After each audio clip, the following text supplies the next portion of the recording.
Hello, Chad. How you doing? Hey, Bart. Hey, good. Cool. Can you hear me? Yep. Yep. Gotcha. Yeah. Okay, cool. All right, we'll just jump right in. Sure. 2-5 game, Seminole, Hard Rock, Tampa, 1000 cap, playing eight-handed. A place that I keep saying when people call in these hands, I want to go there. So 251. I have never It's been to great. Tampa. Never been to Tampa. It's great. Maybe I'll take in, a Tom Brady game like in 3 years when he's still playing or something like that, Yeah, there you go. Yeah. By the way, He's in a wheelchair on the field. Yeah. no, no. Hey, by the way, I think Tampa's coming to New England this year. I think like week 3. It's going to be great. So That's fun. 1K cap. Okay. Yep. Yeah, it's pretty late. It's about midnight. This is actually from Friday night, and I had just jumped in the game. We're playing eight-handed. Mm-hmm. Um, I was planning on playing for about an hour. I had just done a 20-40 mixed game and was kind of exhausted, but I don't know, felt like playing some 2-5. So, yeah, table is eight-handed, under the gun limps, Okay. Stack folds around sizes. to the Stack cutoff. sizes. Oh, sorry. About 1100 effective Okay. Okay. with Mm-hmm. villain. But I mean, it's varying. Obviously, there's short stacks at the table, but Sure. Sure. main villain is 1100. Okay. I've got 1100. We're about even. Okay. All right. So under the gun limps, cutoff, folds around to the cutoff, who raises to 20. Button flats. I'm in the small blind with ace of clubs, ace of diamonds.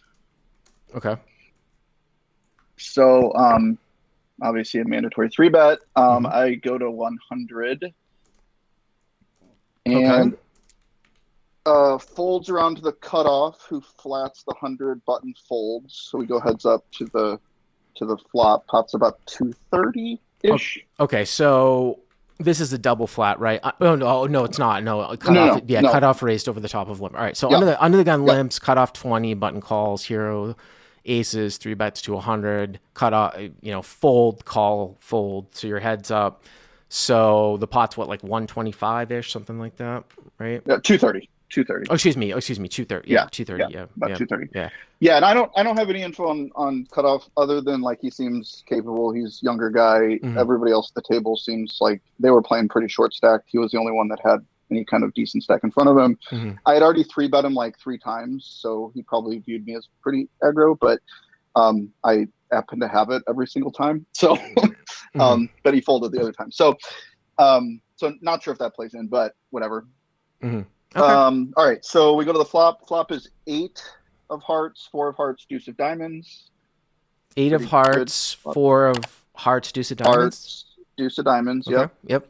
eight four deuce. Mm-hmm. So I bet 75 here, and that's kind of a question point. Should I be going larger? I think obviously I've been experimenting a little bit with smaller sizing, but I don't know if this is the right spot for it.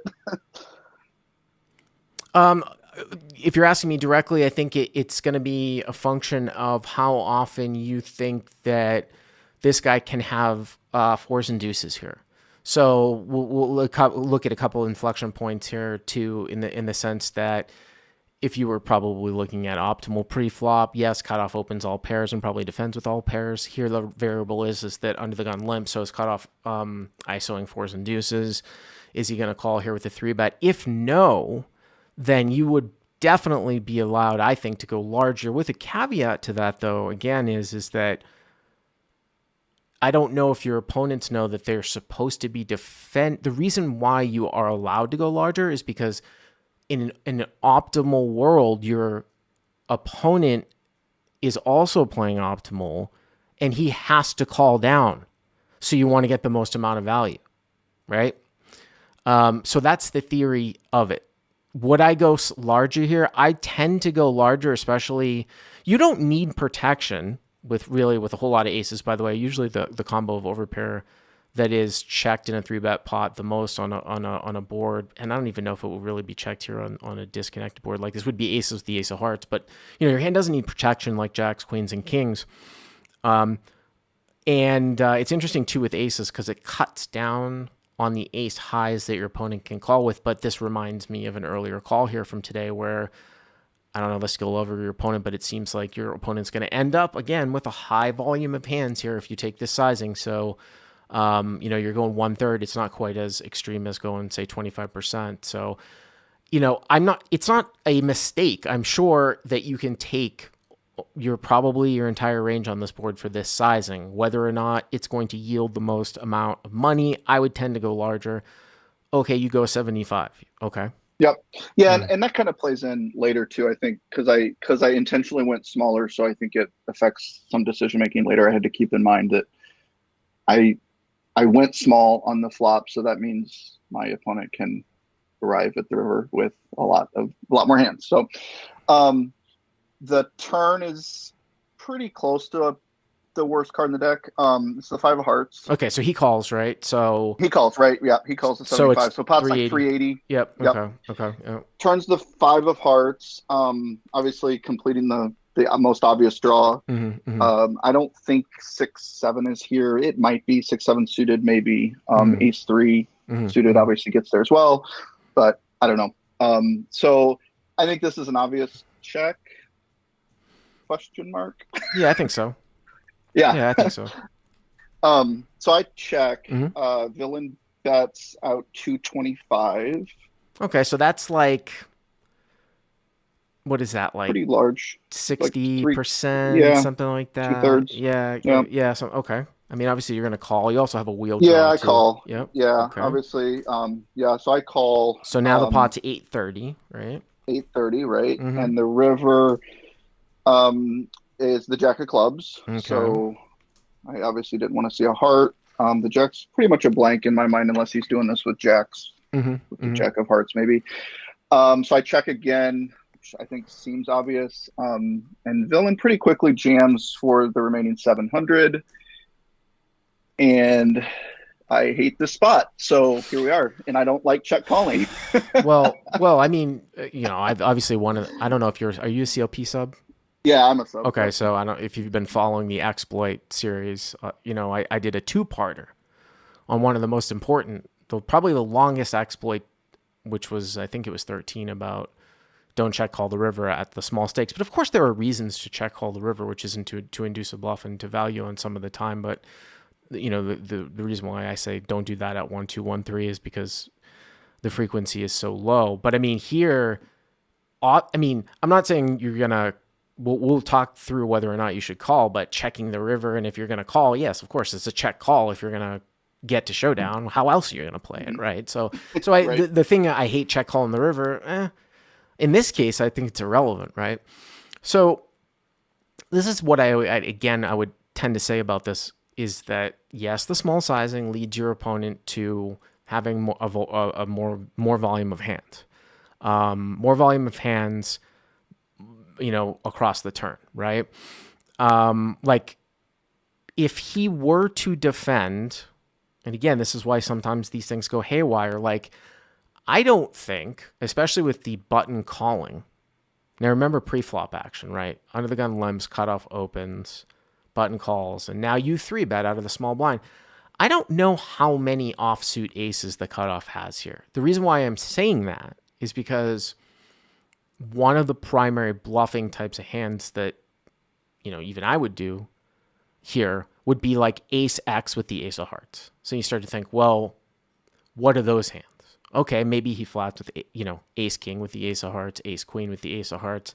He's probably not going to do this. If he has ace jack with the ace of hearts, he doesn't need to do this, right? Because you river to jack. If he's not in there with ace 10 off, probably. So that's a factor. And then the other thing too is that, I still, I haven't been to Tampa, but I've been to Jacksonville, and I would still lean towards overfolding in these scenarios, because even if the guy ends up with a high volume of hands to your sort of small flop sizing, I still don't see guys have the balls to do this enough. Like we just know that in the general population at this level, this spot is way under bluffed. And what I mean by that is that they're not finding the right hands to continue with, to know that they're supposed to be bluffing their entire stack off, right? Like for somehow if, I'm trying to think, like let's say he had 10-9 of diamonds, okay? 10-9 of diamonds, right? The board's 8 of hearts, 4 of hearts, deuce of diamonds, right? Is he going to run this bluff with 10-9 of diamonds? It could be very well one of the hands that he's supposed to do it with. Would he? At 2-5 in Tampa? Doubtful. So, I mean, that's kind of where I'm getting at here. Now, at the same time, you are getting 2-1. Mm-hmm. And one of the other things that I will look at too is that when I get into these close spots, is there any value hand that he could possibly be doing this with that's worse than yours in this spot? Right. I'm asking you. I mean, I think so. I think he can certainly do it with kings and queens, probably. I think queens might be a little bit optimistic. Kings, it's probably optimistic. Yeah. Kings, I think maybe kings with the king of hearts because he blocks, the flush there. I think I kind of thought through that too. Like, now kings, remember, I think, makes sense. but remember though too. Again, there's another scenario here too, though, is that I don't know what the button stack was, right? You guys are saying you're 1100, but there's an added variable. I'm the cutoff. I have kings. I open you 3-bet in the small blind to 100.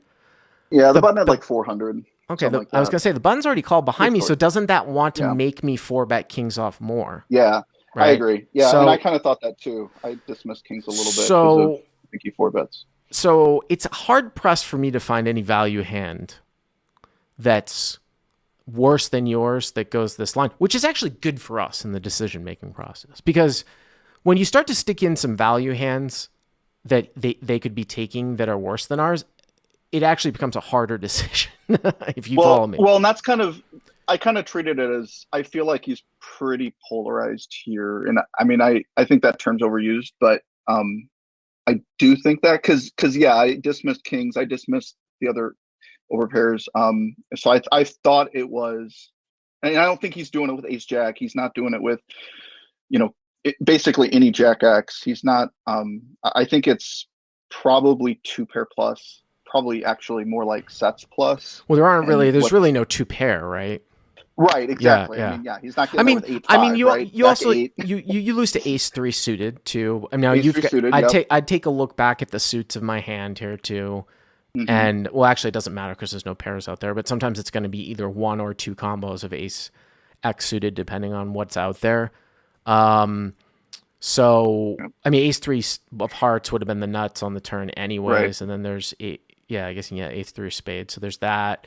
You had talked about 6-7. If he's any type of player, ace 3 obviously should be taken for stacks.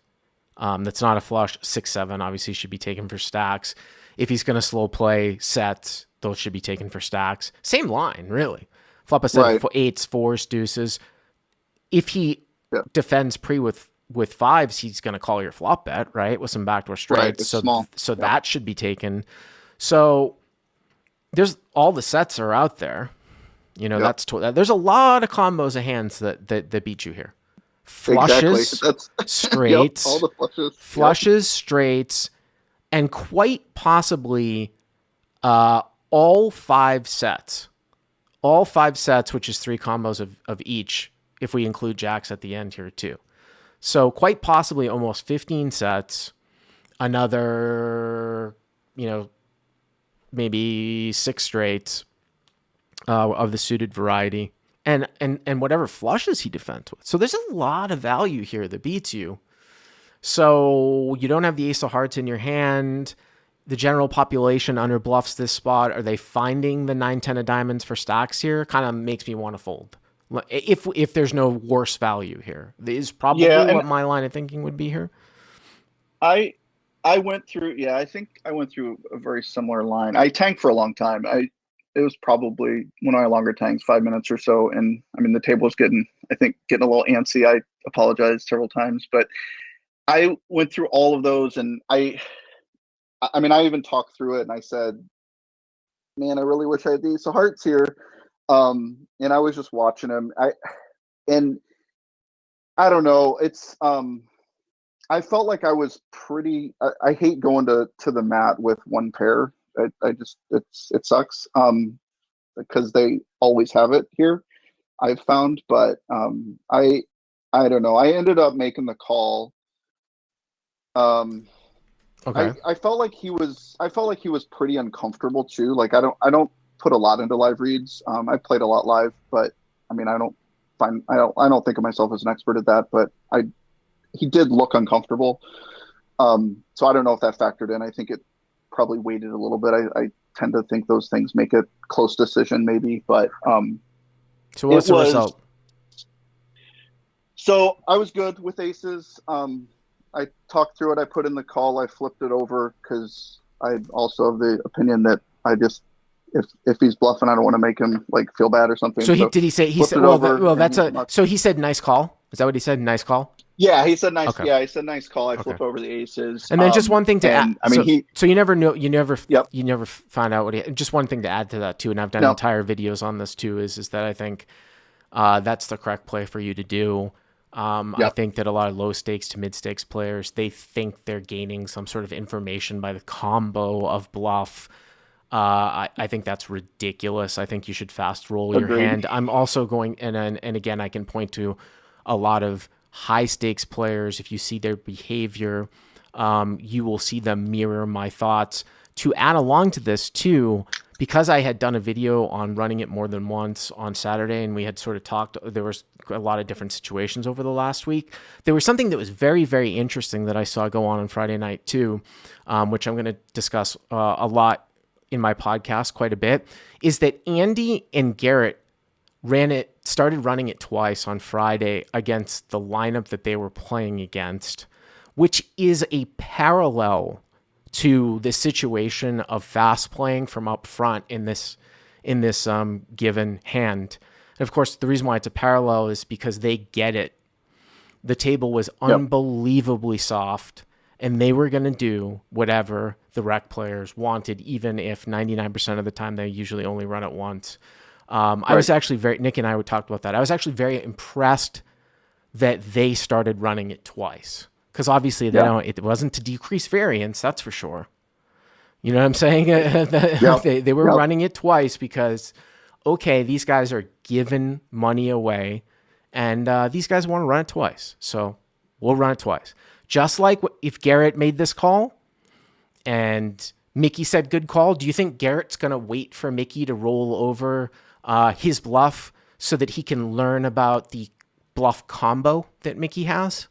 Exactly. Pause there and think how ridiculous that sounds. So you never found out what he had, huh? I did, and he made a comment when I had said the thing about the ace of hearts. Like he made a comment that he's like his heart sunk because he knew I had aces then, and he's like, oh, I just knew he was going to call. And the table was pretty surprised. I mean they were understanding that it took me so long, but I still felt bad. It was a long time, and I just felt like, and I called it in because I'm like, I don't think dude. I think it's close. I think it's close either way. I mean, I wouldn't fret over it. It's an interesting hand just to think about it because, like I said, I think it probably is a polarized spot, but there is a lot out there that beats you, and you know, I don't know if the general population, like I said, finds some of these bluffs. But the other thing I will add though too is that you also don't ever have to worry about some hand that's turned into a bluff that's ever obviously worse than yours. Like sometimes when we're thinking about calling with ace high, you know, and when it doesn't make sense, and you might accidentally lose to a bluff. Like I don't know if you heard the previous caller where his opponent was bluffing with sixes. Where sometimes those low pairs are turned into bluffs. But on this texture, a low pair wouldn't be turned into a bluff. Like threes would just be checked back if it was taken right on the turn for protection, right? So, of course, you beat threes. But I mean, the point that I'm making is that like you're not going to have that. It's going to be nothingness here, which is quite It's like you said. I just listened to that podcast about that where you like call with ace high and you call with king high, you accidentally lose to ace high that was turned into a bluff or something. So right.